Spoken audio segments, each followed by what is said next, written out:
ஒற்றன் செய்தி நேயர்களுக்கு வணக்கம் சார். வணக்கம். வணக்கம் சார். எப்படி இருக்கீங்க சார்? ரொம்ப நல்லா இருக்கேன் சார். சார், உங்கள் பாஜகவில் இருந்த முன்னாள் தலைவரான திரு அண்ணாமலை அவர்கள் சமீபத்தில் வி த லீடர்ஸ் அப்படின்ற ஒரு ஆர்கனைசேஷனை ஒன்று ஓப்பன் பண்ண ஆரம்பித்தார். அது எக்ஸிஸ்டிங் ஆர்கனைசேஷனில் அவரும் அதில் கலந்துக்கினார். இப்போ அதோட மாநாடு ஒரு முந்தானியத்து ஒரு 2-3 டேஸ்க்கு முன்னால் போட்டாங்க. பொள்ளாச்சியில் முதல் மாநாடு போதை ஒழிப்பு விழிப்புணர்வை பற்றி ஒரு மாநாடு போட்டால் அது பல விஷயங்களை அவர் பேசினார். அந்த பல விஷயங்களை பேசின பல விஷயங்களுக்கும் வரவேற்பும் இருந்துச்சு. அது சாத்தியமான விஷயமா இல்லையான்றது தான் ஒரு விவாத பொருளாகவே இருக்குது. நீங்கள் அந்த மீட்டிங்கோட வீடியோவை பார்த்துருப்பீங்க. அதை பற்றி உங்களோட கருத்து என்ன சார்? இல்லை, கருத்து சொல்ல ஒன்றும் இல்லை. அவர் பிஜேபியிலேருந்து விலகி போயிட்டு ஒரு மாநாடு நடத்துகிறேன், அது அரசியலுக்கு வர்றதுக்கு கொஞ்சம் டைம் எடுத்து பண்ணுறதுக்கான டெஸ்டிங் பாயிண்ட்டை நோக்கி நகர்றாரு. இங்கே நிறைய பேருக்கு தெரியாது. அரசியலுக்கு வரணும்னு ஆசைப்படுன்னா ஒன்றே வந்துடணும். இந்த நூல் விட்டு பார்க்குற வேலையெல்லாம் பண்ணியிருந்தால் போனி ஆகாது. இங்கே இது அவருக்கு எந்த அளவு தெரியும் தெரியல. அப்புறம் அதே மேடையில் அவர் முரண்பாடான பல விஷயங்களை சொல்கிறார். நான் வீட்டுக்குள்ளே இருக்க வரையும் தான் நான் எந்த ஜாதியாக இருப்பேன், வீட்டை விட்டு வெளியே வந்தால் நான் எல்லாருக்கும் பொதுவான ஆளாக இருப்பேன். அது எப்படி இருக்க முடியும்? அதான் அது பாஜக இருக்குமோ அந்த மாதிரி சொல்லலையே சார் அவர். பாஜக இருக்க சொல்கிறது தனி கதை. பாஜக ஜாதி மதத்துக்கெல்லாம் அற்றுப்பட்டு ஒட்டுமொத்த இந்தியாவினுடைய இந்திய தாயின் பிள்ளைகளாக தான் நம்ம இருக்கிறோம். ஜாதி மத பேதங்களே பாஜகவில் என்றைக்குமே கிடையாது. எல்லாமே இந்திய தாயின் பிள்ளைகள். நம்ம இதே காணொலியில் நிறைய வாட்டி சொல்லியிருக்கோம். நீ உள்ளத்தால் நீ எந்த ஜாதியாரு எந்த மதமாரு, உணர்வால் இந்தியனார், அவ்வளோதான் கோட்பாடு. கோட்பாடே சின்ன கோட்பாடு தான். உணர்வால் இந்தியனார், அவ்வளோதான். இப்போ அவர் என்ன சொல்கிறாரு, நான் ஒரு குறிப்பிட்ட ஜாதியை சேர்ந்தவன், அந்த ஜாதி சம்மந்தப்பட்ட அந்த அடையாளம் என் வீட்டுக்குள்ளே தான் இருக்கும், வீட்டை விட்டு வெளியில் வந்துட்டால் எனக்கு ஜாதிக்கான அடையாளம் கிடையாது, நான் பொதுவான ஆளுன்றார். வரவேற்கிறேன். இது மாற்றம் ஒருத்தர்கிட்ட அவங்கள்ட்ட தான் தொடங்கணும். நீங்கள் ஒரு மாற்றத்தை விதைக்கணும்னு ஆசைப்படுறீங்கன்னா அந்த மாற்றம் உங்கள்கிட்ட தானே தொடங்கணும். உங்கள் கட்சியிலே மெயின் தலைவராக அமர் பிரசாத் ரெட்டி அப்படின்னு ஒரு ரெட்டியை வச்சுருக்கீங்க. அப்போ அவர் வீட்டு உள்ள ரெட்டியாக இருப்பார், வெளியில் வந்தவொன்னே என்ன வருவார்? அந்த கேள்வி எழுதா இல்லையா? நீங்கள் வேதம் பூஜை டைலாக் தான். பாலுன்றது நீங்கள் உங்கள் பேர், தேவரது நீங்கள் வாங்கின பட்டமா? பொழிச்சுன்னு அடிப்பாங்களா பாரதிராஜா சார் படத்தில்? அந்த மாதிரி கேட்குறேன். நீங்கள் இந்த வார்த்தையை சொல்கிறதுக்கு முன்னாடி பொது மேடையில் என்ன சொல்லணும்? என்னுடைய கட்சியை என்னுடைய அமைப்பை சேர்ந்தவங்க, கட்சின்னு அப்புறம் வச்சுக்கலாம், அமைப்பை சேர்ந்தவங்க யாருமே என்னுடைய பேருக்கு பின்னாடி தன் ஜாதி பெருமைகளை போட மாட்டாங்க சொல்லணுமா இல்லையா? இப்போ அமர் பிரசாத் ரெட்டி போட்ட நிலைப்பாடு என்ன? எங்கள் பாரதிய ஜனதா கட்சியில் அமர் பிரசாத் ரெட்டிகிட்ட இந்த மாதிரி ஒரு கேள்வி எழுகிறப்ப நான் அமர் பிரசாத் ரெட்டி தான், இதை சொல்கிறதுக்கு நான் பெருமை, I'm proud to say Reddy அப்படின்னு சொன்னார்.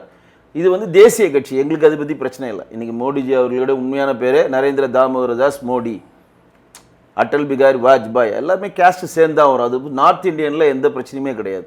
இங்கே சந்திரபாபு நாயுடு, ஜெகன்மோகன் ரெட்டி, தேவ கவுடா. தமிழ்நாட்டில் மட்டும்தான், தமிழ்நாட்டில் மட்டும் இவங்க இப்படி நம்ம அந்த மாதிரி வார்க்கப்பட்டுட்டோம். இப்போ அவர் போடுறது தப்புன்னு சொல்ல வரல. இப்போ இதனால் வரையும் அமர் பிரசாத் ரெட்டி ஏன் ரெட்டி போட்டார் நம்ம என்னைக்குன்னா பேசியிருக்கோமா? ஆனால் நீங்கள் அந்த கட்சி அந்த அமைப்பினுடைய தலைவர் ஒருத்தர் பொது வழியில் பேசுகிறப்ப இது கேள்வி ஆகுதுல்ல. அப்போ அவர் இதை பற்றி பேசலைன்னா இதை பற்றி பேச போதில்லை. நான் வீட்டுக்குள்ளே இருக்கிறப்ப என்னோட ஜாதியை பற்றி என்னோட ஜாதி வீட்டுக்குள்ளே இருக்கப்போ நான் பிறந்த ஜாதியை வச்சுப்பேன், வீட்டை விட்டு வெளியே வந்தால் நான் பொதுவான ஆளாக இருப்பேன். ரைட்டு. அப்போ இவர் அமர் பிரசாத் ரெட்டி மாதிரி எத்தனையோ பேர் அவங்க கட்சியில் அவங்க அமைப்பில் இருப்பாங்க. அவங்களாம் என்ன பண்ண போகிறாங்க? திடீர்னு அவருக்கு இஸ்லாமிய சகோதரர் மேலே பாசம் வருது, திடீர்னு கிறிஸ்தவ சகோதரர் மேலே பாசம் வருது. இதனால் வரையும் அந்த பாசத்தை காண ஏன் வருது அப்படின்றது எனக்கு தெரியல. எதுக்கு சொல்ல வரேன்னா, எல்லா அரசியல் மாதிரி இவர்களும் ஓட்டை நோக்கி தான் நகர்றாங்க, கொள்கையை நோக்கி நகரல. நல்லா புரிஞ்சுக்கிங்க. ஓட்டை நோக்கி நகர்றது வேற, கொள்கையை நோக்கி நகர்றது வேற, சித்தாந்தத்தை நோக்கி நகர்றது வேற, கலாச்சாரத்தை நோக்கி நகர்றது வேற. பாரதிய ஜனதா கட்சி நல்லதோ கெட்டதோ தன் சித்தாந்த அமைப்புலேருந்து இப்போ வெளியே போயிருக்கா?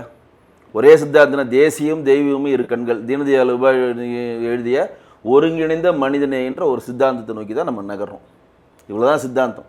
நீ எந்த உடை வேணா அறி, எந்த உணவு வேணால் சாப்பிடு, எந்த பாடலை வேணால் படி, எந்த சாமியை வேணால் கும்பிடு, எங்கே வேணால் வாடு, எப்படி வேணால் வசி, எந்த உணவை வேணால் சாப்பிடு, எல்லாத்துக்கும் உனக்கு சுதந்திரம் இருக்குது.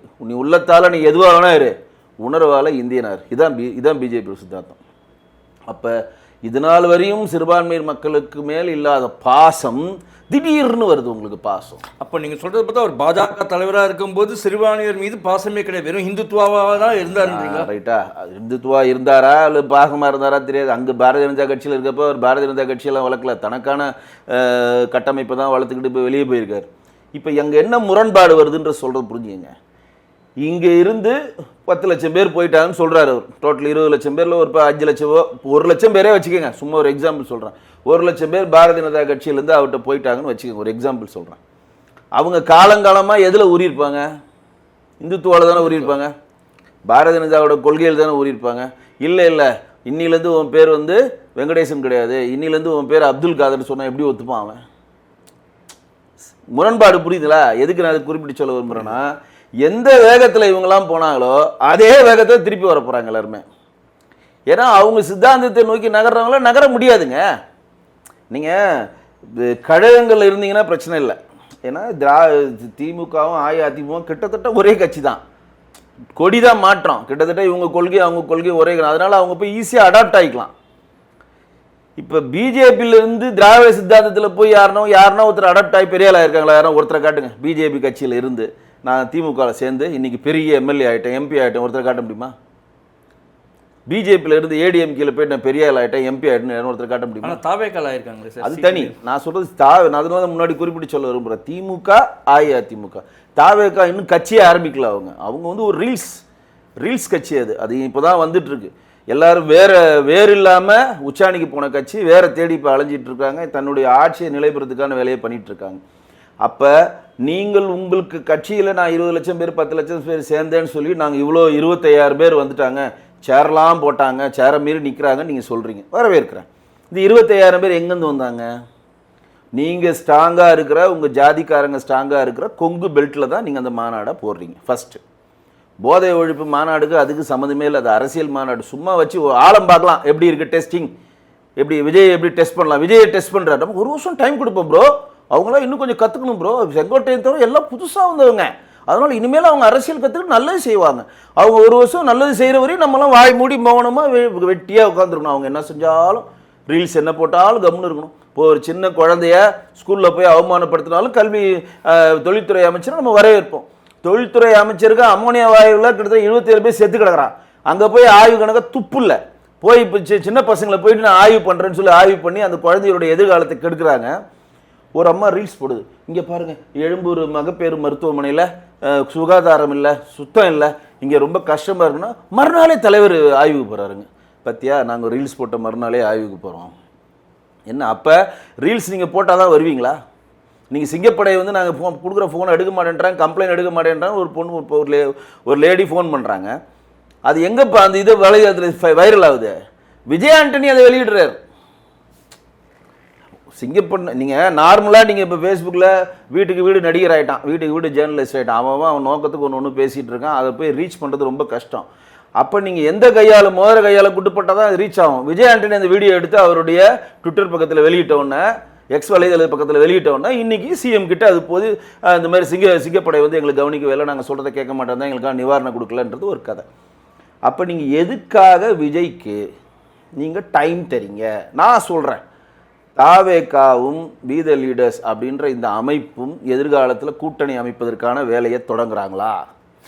இங்கே தான் சார் ஒரு இதுவே வருது. என்ன ஒரு சந்தேகம் வருது, வெளியில் பரவலாக பேசப்படுறது வந்து என்ன அப்படின்னா, முன்னெல்லாம் வந்து பாஜகவோட ஏ டீம் பி டீம்னு ஒன்று திமுக சொல்லணும் அதிமுக சொல்லிவிட்டு இப்படி தான் இருந்துச்சு. ஆனால் சமீப காலமாக விஜய் அவர்கள் கட்சியை ஆரம்பித்த பிறகு என்ன சொன்னால், விஜயுடைய தாவேகாவே பாஜகவுடைய பி டீம் அப்படின்னு சொல்லி சொன்னாங்க. இப்போ அண்ணாமலை அவர்கள் வந்து அந்த வி த லீடர்ஸ் ஆர்கனைசேஷன் ஆரம்பிக்கிறதுக்கு முன்பு அமித்ஷா அவர்கள் மோடிஜி எல்லாரையும் பார்த்துட்டு தான் வந்தார். அவங்களோட ஒப்புதலோடு தான் வந்த மாதிரி, அவங்களோட ஆசீர்வாதத்தோடு தான் ஆரம்பிக்கப்பட்ட கட்சி இந்த ஆர்கனைசேஷன். இது விரைவில் வந்து ஒரு கட்சி ஆரம்பிக்க போகிறாங்க. இதுவும் வந்து பாஜகவோட பி டீம். இவங்க 2 டீம், அதாவது தாவேகாவும் சரி வி த லீடர்ஸ் ரெண்டுமே அண்ணாமலையோட கட்சி, புதுசாக உருவாகக்கூடிய கட்சி, ரெண்டுமே பாஜகவுடைய சப்போர்ட்டில் தான் வருது. காரணம் என்னென்னா, திமுக அதிமுக 2 கட்சியுமே ஒழிப்பதற்கு பாஜக போட்ட ஸ்கெட்ச் அப்படின்னு சொல்லி சொன்னாங்க. அதை நீங்கள் எப்படி பார்க்குறீங்க சார்? அதாவது ஒரு விஷயம் நல்லா தெரிஞ்சுங்க. ஒருத்தர் கட்சியை விட்டு வெளியே போகிறாரு, ஒரு அமைப்பு ஆரம்பிக்கிறார். அவர் வந்து பிஜேபி எதிர்ப்பது தான் எங்கள் நோக்கன்றார். நான் திமுக எப்படி எதிர்ப்பேன், அஇஅதிமுக எப்படி எதிர்ப்பேன், அதேமாரி பிஜேபியோட சித்தாந்தங்களை எதிர்ப்பேன்றார். வெளியில் வந்து இன்றைக்கி மாநாட்டில் என்ன சொல்கிறாரு, கிறிஸ்தவர்களும் இஸ்லாமியர்களுக்கும் நான் வந்து நெருங்க முடியாமல் அங்கே என் கைகள் கட்டுப்படப்பட்டேன்னு அவரே சொல்கிறார். அப்துல் கலாம் ஐயா பேரில் வந்து நாங்கள் வந்து இன்ஸ்டியூட் ஆரம்பித்து அதில் வந்து எல்லாருக்கும் ட்ரைனிங் கொடுக்க போகிறோன்னு சொல்கிறார். என்னோட இலக்கு 2031 தான், ஸ்ட்ரெயிட்டாக முதலமைச்சர் தான், விஜய் மாதிரி தான் ஃபார்முலா. இப்போ விஜய் கட்சி ஆரம்பித்தவுடனே சாதாரண நபர்களுக்கெல்லாம் ஒரு ஆசை வருது. என்ன ஆசை வருது, ஆஹா விஜய் ஆரம்பிச்சிட்டாரு, முதலமைச்சர் ஆகிட்டார், நம்மளும் முதலமைச்சர் ஆகலாம், வா அமைப்பு ஆரம்பிப்போன்னு சொல்லி ஒருத்தர் ஆரம்பிக்கிறார். லதா ரஜினிகாந்த் திடீர்னு ஒரு அமைப்பு ஆரம்பித்து எல்லோரும் இங்கே வாங்க, அங்கே போகாதீங்க, அண்ணாமலைக்கு போகாதீங்க, விஜய்கிட்ட போகாதீங்க, நம்மக்கிட்டே இருக்குது, நம்மக்கிட்டே ஜாயின் பண்ணிக்கோங்க. ஒரே நாளில் வந்து ஒரு பேட்டியை கொடுத்து நாங்கள் வீட்டில் போய் படுத்துப்போம், ஆனால் ஜாயின் பண்ணி நீங்கள் இருங்க அப்படின்னு அவங்க ஒன்று பண்ணாங்க. தூங்கிக்கிட்டே இருந்த லாகவல்லாரது திபு திபு திபுன்னு எழுந்து நிற்கிறாரு. எங்கள் அம்மா அன்றைக்கி வேணான்னாங்க, எங்கள் அம்மாவே இன்றைக்கி போனாங்க, திருப்பி எங்கள் அம்மா வேணான்ட்டாங்க. அதாவது எல்லாருக்கும் இந்த அரசியலுக்குள்ளே வந்து அதிகாரத்தை கைப்பற்றணும், எம்எல்ஏ ஆகணும், எம்பி ஆகணுன்ற ஆசையை விஜய் சார் வித்துட்டார். அவர் வெற்றி அடைஞ்சனால்தான் இதெல்லாம் வந்து டிக்கெட்லாம். இப்போ லாகவல் லாரன்ஸ் நேற்று தமிழ்நாட்டுக்கு வந்து பொழப்பு நடத்தின்னு இருக்கிறாரு. அவர் இருக்கார், 20 வருஷமாக இருக்கிறாரா இல்லையா? லதா ரஜினிகாந்த் நேற்று தான் தமிழ்நாட்டுக்குள்ளே வந்தாங்களா? ரஜினிகாந்த் கட்சி ஆரம்பிச்சுன்னு சொல்லிருந்தே படம் ஓடிட்டு இருக்கா இல்லையா? அப்போ இந்த சுயநலமாக இவங்கெல்லாம் சிந்திக்கிறத மக்கள் புரிஞ்சுக்கணும். ஃபஸ்ட்டு தாவேகாவும் அண்ணாமலையும் கூட்டா அப்படின்னு கேட்டிங்கன்னா, கூட்டு இல்லைன்னு நீங்கள் சொன்னீங்கன்னா, அப்போ விஜய் செய்கிற ஒவ்வொரு விஷயத்துக்கு நீங்கள் போராட்டம் பண்ணணும்ல. இல்லை சாதாரணமாக இந்த ஏ டீம் பி டீமாக இருக்கும்போது எதிர்க்கிற மாதிரி எதிர்ப்போம், பட் மற்றதுல நம்ம எதிர்க்கவே சொல்ல சார். இன்னைக்கு வந்து கோவில் நிலங்களை தாரவாத்திரிங்க 3525 ஏக்கர் நிலங்களை கிட்டத்தட்ட பங்கு போட்டு எல்லாரும் கொடுத்துட்டீங்க. 100 கோடி பெருமான் உள்ள பழனி கோயில், பழனியோடைய கார் பார்க்கிங் இடத்த வெறும் 2 கோடி ரூபாய்க்கு விற்று கோயில்களுக்கு ஆக்கிரமிப்பு பண்ணி இன்றைக்கி பத்தி எரியுது அறநிலையத்துறையில். இது சம்பந்தமான ஒரு அறிக்கையை அண்ணாமலை கொடுத்தாரா? அப்போ டைம் கொடுப்பீங்களா? நாங்கள் டைம் கொடுக்குறவருன்னு அறநிலையத்துறையிலேருந்து எல்லா நிலத்தையும் நீங்கள் தூக்கி கொடுத்துருவீங்களா? சரி, நான் கேட்குறேன், சர்ச்சுக்கு சொந்தமான எவ்வளோ இடங்களுக்கு எதனா சர்ச்சை கொண்டு வருதா? மக்கள் பட்டாப்படு கொடுக்குது அந்த அரசாங்கம். வக்புக்கு சொந்தமாக எவ்வளோ நிலங்கள் இருக்குது, பட்டாப்படு கொடுக்குது அந்த அரசாங்கம். இந்துக்கள் என்றால் இளிச்சவாயர்கள். நீங்கள் பாருங்கள், அப்படியே பாருங்கள், கிறிஸ்தவ மிஷினரி தானே தமிழ்நாட்டை ஆண்டுட்டுருக்கு. விஜய் சார்லேருந்து, சபாநாயகர்லேருந்து, ஜான ஆரோக்கியசாமியிலேருந்து. நீ திருச்சி கிழக்கில் யார் நிற்க போகிறான்றீங்க? ஜான ஆரோக்கியசாமி தான் நிறுத்த போகிறார். ஏன்னா அவர் திருச்சி மாவட்டத்தை சேர்ந்தவர், கிறிஸ்தவ மதத்தை சேர்ந்தவர். அவர் தான் அங்கே நிப்பாட்டுவாங்க, எழுதி வச்சுக்கிங்க. அது கண்டிப்பாக இந்த காணொலியில் நான் சொன்னது நடக்கும். இல்லை, த்ரிஷா அவர்கள் வந்து ஏதோ வந்து ஜாயின் பண்ண போகிறதா, அஃபிஷியலாக ஜாயின் பண்ண போகிறா, அவங்களுக்கு தான் கொடுக்க போகிறதா சொல்கிறாங்க. த்ரிஷாலாம் எம்பி லிஸ்ட்டில் இருக்கிறாங்க. அதேமாரி இன்றைக்கி பாடநூல் தலைவராக வந்து என்னுடைய இனிய நண்பர், நாங்களும் ஒன்றா வந்து இப்போ பழகிய நாட்கள்லாம் நினைவு லாயிலா மணியை போட்டிருக்காங்க. என்ன கேட்டகரியில் போட்டிருக்காங்க? கிறிஸ்தவ மதத்தை சேர்ந்தவர்னு. இன்றைக்கி தமிழ்நாட்டுடைய சென்னை போலீஸ் கமிஷனர் அமர்ராஜ் கிறிஸ்தவ மதத்தை சேர்ந்தவர். இப்படி எல்லாமே கிறிஸ்தவ மதத்தை சேர்ந்த கிறிஸ்தவ மிஷினரியாக வச்சு, ஏற்கனவே நம்ம இதே காணொலியில் சொன்னோம், விஜய் சாரை முதல் முதலமைச்சர் ஆக்குவதற்கு கிறிஸ்தவ மிஷினரிகள் இங்கு வேலை செய்கிறது. விஜய் சாரை முதலமைச்சர் ஆக்குவதற்கு இயேசு சபை மிகப்பெரிய ஹெல்ப் கொடுக்குது. விஜய் சாரை முதலமைச்சர் ஆக்குறது சிஎஸ்ஐ மிகப்பெரிய ஹெல்ப் கொடுக்குது.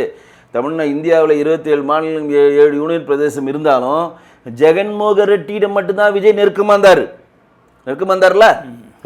வேற அவர் ஆளை தெரியாதா? இன்னைக்கு சிவகுமார் நெருக்கமாக இருந்தாரா? சித்தராமையிட்ட நெருக்கமாக இருந்தாரா?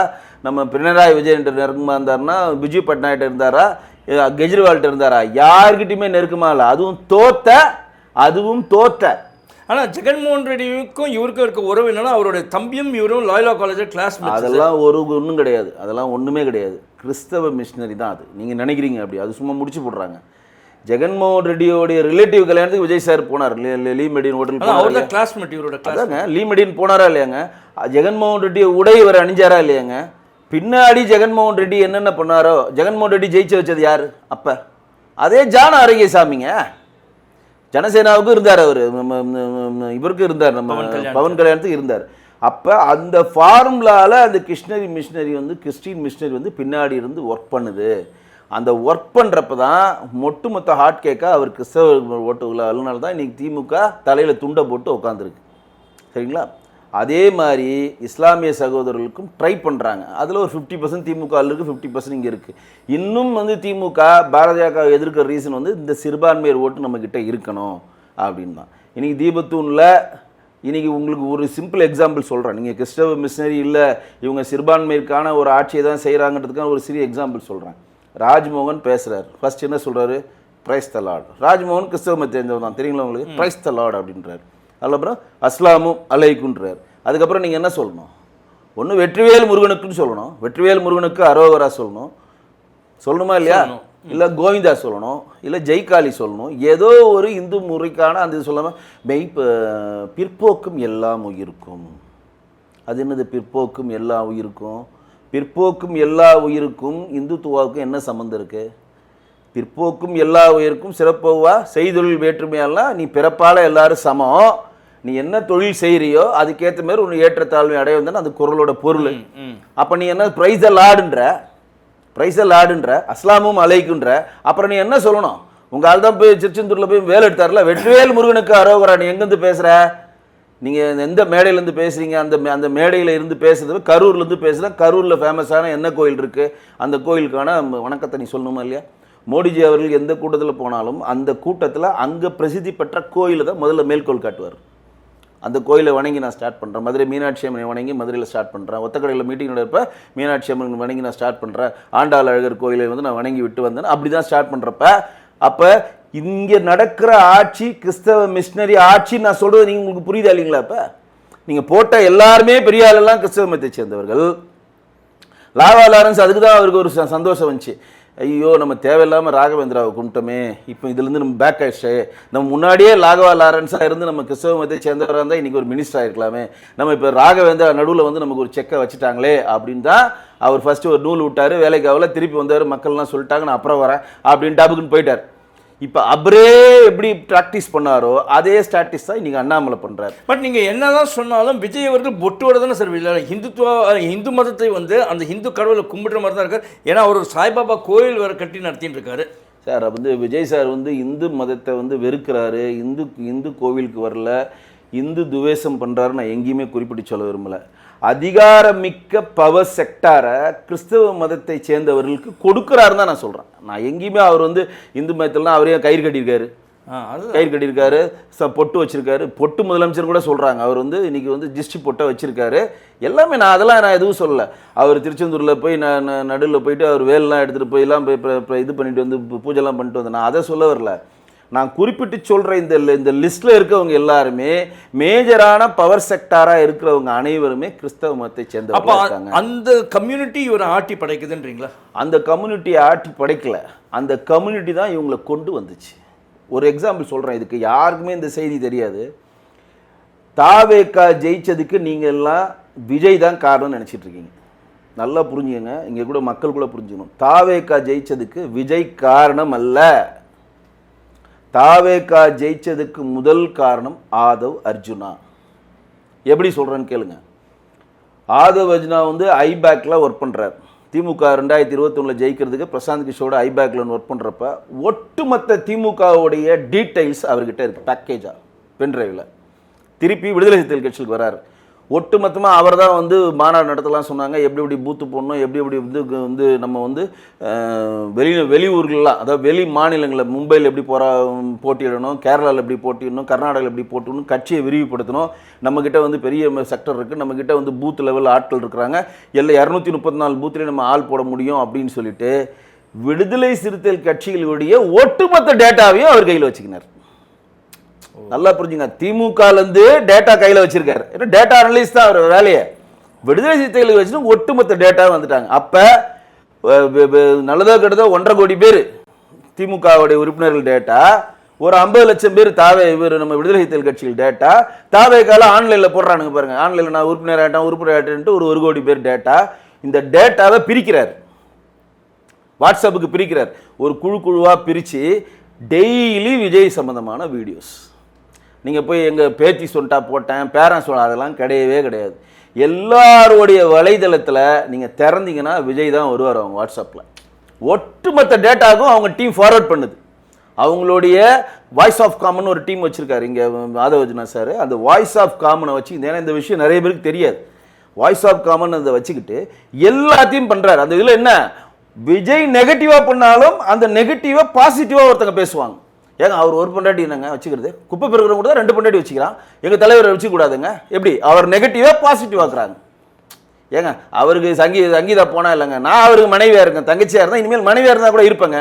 ஒரு நெகட்டிவை பாசிட்டிவ் ஆக்குறாங்க. இந்த பாசிட்டிவை ஆக்கி ஆக்கி ஆக்கி ஆக்கி ஆக்கி உங்கள்கிட்ட திருப்பி திருப்பி திருப்பி திருப்பி திருப்பி முக ஸ்டாலின் இது பண்ணார் அது பண்ணார், இதை காணும், எடப்பாடி அது பண்ண இதை பண்ணோம், பாஜக எப்படி பண்ணிச்சுன்னு இந்த நெகட்டிவ் வெர்ஷன் கொடுத்து கொடுத்து கொடுத்து கொடுத்து மூளை செலவு பண்ணி நாங்கள் வந்து சுயாட்சி தருவோம், நாங்கள் வந்து இது தருவோம்னு சொல்லி இந்த டேட்டாவை டே டு டே பேஸு டிஜிட்டலில் எப்படி அரவிந்த் கெஜ்ரிவால் டெல்லியில் வென்றெடுத்தாரோ அதே ப்ராசஸை ஆதவர்ஜினா பண்ணி அதுக்கு வந்து கொண்டு போய் சேர்க்கிற முகமாக தான் விஜய் இருந்தார்.